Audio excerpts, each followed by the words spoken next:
3 in the morning. Your eyes are open, your heart is already running, and there is nothing in the room. Nothing happened. Your body has decided otherwise, and it will not be argued out of it. That thing that woke you is older than farming, older than language. Kept a slow, soft, clawless animal alive on a continent full of animals that ate it, and it has never once been switched off. But it was never built to run the way it runs in you. There is one specific thing that alarm needs before it will stand down, and it is not a breathing exercise. Your ancestors got that thing every single time, usually inside a minute. You are almost certainly not getting it at all. About 300 million people alive right now meet the clinical bar for an anxiety disorder. That is the World Health Organization's number, and it makes anxiety the most common mental health condition on the planet. The standard reading of that number is that something in the modern human brain has broken. Try the opposite reading. Try the idea that nothing has broken, and that this is exactly the problem. Start with the math, because the math is brutal, and it is not a metaphor. Randolph Ness, an evolutionary psychiatrist, calls it the smoke detector principle. Picture your ancestor at the edge of tall grass at dusk. Something in the grass moves. If she runs and it was wind, she wasted maybe 100 calories and looked foolish in front of her cousins. She does not run, and it was a leopard. She loses everything, including every child she has not had yet. Now do the arithmetic that natural selection did. 100 calories against an entire lineage. At that ratio, an alarm can be wrong 999 times out of 1,000 and still be worth building. So it got built that way. Not accurate, cheap, fast, and wildly oversensitive, because oversensitive was the only setting that survived the night. Which leaves a question worth holding on to. That setting is so useful. Why does it feel like a defect? And why, in every group of people you have ever been part of, is it only some of them who have it turned up this high? Keep that one. It matters more than it looks. First, the leopard, because the leopard was real. In a cave called Swartkrans in South Africa, there is a piece of a child's skull. Not a human child exactly. The Hamishnin, one of your extremely distant relatives. Dead well over 1 million years ago. The back of the brain case has 2 neat holes punched into it. The paleontologist's brain worked out what made them. Took the lower jaw of a fossil leopard recovered from the same deposit and set its 2 canine teeth against the 2 holes. They fit. That child had been carried by the head, the way a leopard still hauls an impala up into a tree today. That is the world your alarm system was calibrated in. Not a stressful world. A world where you were food. You might assume that ended a long time ago. It did not. Craig Packer, a lion biologist, spent decades counting attacks in Tanzania. Between 1990 and 2004, lions killed more than 500 people there. When his team mapped the timing, a pattern came out that your body already seems to know. The attacks clustered in the hours right after sunset, and they spiked in the nights following a full moon, when the moon rises late and the early evening goes properly black. Sit with that for a second. Your fear of the dark is not a childish leftover. It is a schedule. The machinery reading that schedule sits deep inside your head. 2 clumps of tissue about the size of almonds, one on each side, called the Amygdala. Joseph LeDoux at New York University traced the wiring in rats and found the thing that explains 3 in the morning perfectly. A sound entering the brain takes 2 roads. One climbs to the cortex, the part of you that identifies things and thinks them over. The other cuts straight down to the amygdala without asking anyone's permission, and it arrives first. That is why you are off the couch before you know what the noise was. LeDoux now argues carefully that this fast circuit does not produce fear at all. It produces movement. The feeling shows up afterward, when the thinking part of you turns around and tries to explain why your body already moved. Half of what you call anxiety is your own narration, running late. The rest of it is chemistry, and the chemistry has a design limit that almost nobody mentions. Walter Cannon at Harvard named the response in 1915, fight or flight. Heart rate up, breathing up, blood shunted into the legs, digestion shut down, pain switched off, sugar dumped into the blood.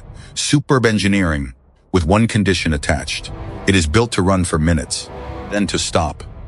Robert Sapolsky spent about 30 years moving between a Stanford lab and a troop of wild baboons in Kenya. darting them and measuring what their stress hormones were doing. His conclusion became a book called Why Zebras Don't Get Ulcers, and it comes down to this. Zebra sprints from a lion, survives, and shuts the entire system down within minutes. Baboons cannot. They are clever and social, and they spend their afternoons tormenting each other over rank, so their blood carries the chemistry of animals that never fully stand down. So does yours. The response was never the disease. The duration is. So picture the moment it was designed for. Properly. You have probably never actually pictured it. Dusk somewhere in East Africa. 26 people, a ring of grass shelters, every doorway turned inward toward one fire. Close enough that you can hear the woman in the next shelter shift her weight. Smoke. Somebody scraping fat off a hide. Children who are not being watched by anyone in particular because they are being watched by everyone. One woman, sitting at the outer edge, stops chewing. She heard it before she decided anything. Her chest is already going. She does not scream. She goes completely still, and her stillness travels. Because in a group that size, stillness carries further than a shout. 4 seconds later, every adult is looking at the same patch of grass. Someone lifts a burning branch. The light pushes out into the dark and finds nothing. Then a low rustle, and a Franca Lynn bursts out of the grass and blunders off into the night, and her cousin laughs at her, and she laughs too, and her heart comes down. Total elapsed time, under a minute. Now count what actually happened there. She was wrong. Checking cost the band almost nothing. 25 other people took her alarm seriously enough to look. And then the alarm turned off. All the way off. Because an answer came back. By now you can probably feel where this is going. Go back to the question left hanging earlier. The one about why only some people are wired this hot. Psychologists treated that for decades as straightforward damage and could never explain why selection had not scrubbed it out of the species. Saki Indor and Mario Mikyolin Ser, working in Israel, published the answer in 2010 and called it social defense theory. Their claim is that a group does not need every member calm, and it does not need every member vigilant. It needs a few sentinels. People whose threat detection sits permanently in the on position, who scan the tree line while everyone else is eating, who react first and warn loudest, and are wrong most of the time. In a band of 25, a handful of those is not a burden. It is the difference between a band and a memory. Then they tested it. Participants sat working at computers in a room, and smoke began seeping in from one of the machines. People who scored highest on attachment anxiety, the chronic worriers, the ones a clinician would file under insecure, noticed the smoke sooner and moved sooner to warn everybody else. So your anxiety may not be a calm person with a fault in them. It may be an intact sentinel. And a sentinel was never solitary. That is the entire thing. The alarm has no off switch of its own. Look at the woman by the fire again. Her body did not stand down because she reasoned with it, or breathed through it, or told herself the fear was irrational. It stood down because 25 other people looked, checked, and came back with an answer. The off switch was other people. It was always other people. Now put that same alarm in a one-bedroom apartment at 3 in the morning. The threat is not a leopard. It is an unread message, a number in a banking app, a sentence somebody said in a slightly strange tone at 4 in the afternoon. Your amygdala cannot tell the difference and was never asked to. It fires exactly as designed, at exactly the sensitivity that kept your ancestors alive. And then it waits for the camp. Nothing comes. Nobody turns to look. No burning branch goes out into the grass. 2023.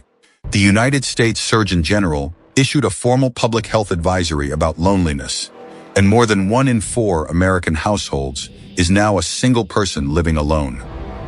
In the world your body was built for, being alone in the dark meant something had already gone badly wrong. That is the signal your nervous system is reading off your empty room, all night on repeat. The alarm is not stuck. It is unanswered. Somebody hearing this knows the 3 in the morning version by heart. If that is you, say so in the comments out loud, where other people can see it. That sounds like a small gesture. It is closer to the actual mechanism than anything else in this video. Because the thing your ancestors used was never calm. It was answer. Somebody else's attention, arriving fast, closing the loop, telling the oldest part of you that the grass has been checked and there is nothing in it. You will not talk yourself out of a circuit older than your species. Nobody ever has. But you can give it the one input it has ever accepted. 3 in the morning. Your eyes are open, your heart is already running, and there is nothing in the room. Your body is not malfunctioning, and it is not weak. Asking a question older than language, and it has only ever taken one kind of answer. Who else is awake? If the world you came from feels a little closer now, that's exactly the point. Subscribe, and every week we'll uncover another piece of who you used to be.